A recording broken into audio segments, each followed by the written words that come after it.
বিশ্বকাপের সুপার ৮ থেকে ছিটকে যাওয়ার পর দেশবাসীর কাছে ক্ষমা চাইলেন দাসুন সানাকা। শ্রীলঙ্কার অধিনায়ক স্বীকার করলেন ইংল্যান্ডের বিরুদ্ধে জেতার সুযোগ ছিল আর নিউজিল্যান্ডের কাছে ৬১ রানের হার ছিল এক পেশে।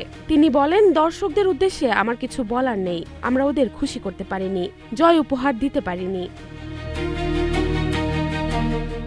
সানাকার দাবি, বাইরের নেতিবাচক পরিবেশ খেলোয়াড়দের মানসিকতায় প্রভাব ফেলেছে, যেখানে তিনি সরাসরি সরকারের হস্তক্ষেপ চেয়েছেন, যেন ভবিষ্যৎ প্রজন্ম অন্তত এই বিষাক্ত আবহে না বেড়ে ওঠে। তার কথায়, আমরা হয়তো একদিন চলে যাব, কিন্তু শ্রীলঙ্কার ক্রিকেট তো থেকে যাবে। গ্রুপ পর্বে অস্ট্রেলিয়ার মতো দলকে ৮ উইকেটে উড়িয়ে দিয়েছিল শ্রীলঙ্কা। তারপর দলের এই অধঃপতনের কারণ ব্যাখ্যা করতে গিয়ে অধিনায়ক দেশের উইকেটেরও সমালোচনা করেন। সানাকার দাবি, প্রতিযোগিতা শুরুর আগে আমি বলেছিলাম যে আশা করছি ভালো উইকেট পাবো। সত্যি বলতে যা হয়েছে তার জন্য আমি ক্ষমা প্রার্থী। কেউ ব্যর্থ হওয়ার জন্য মাঠে নামে না, সবাই ভালো খেলা এবং দেশকে জেতানোর লক্ষ্য নিয়েই নামে। সানাকা স্বীকার করে নিয়েছেন, শ্রীলঙ্কার ক্রিকেটারদের শারীরিক সক্ষমতা ভালো জায়গায় ছিল না।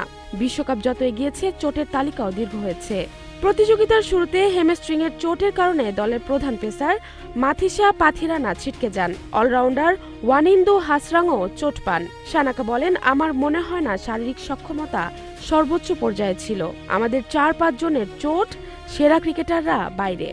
অবশেষে তার অনিশ্চিত স্বর, তিনি থাকবেন কিনা অধিনায়ক হিসেবে যা সিদ্ধান্ত নেবে বোর্ড। তবে তার তৃপ্তি একটাই, বিশ্বকাপে নিজের দেশকে নেতৃত্ব দেওয়ার সুযোগ পেয়েছেন। জাহারা জেবিন তন্নি, নাগরিক প্রতিদিন।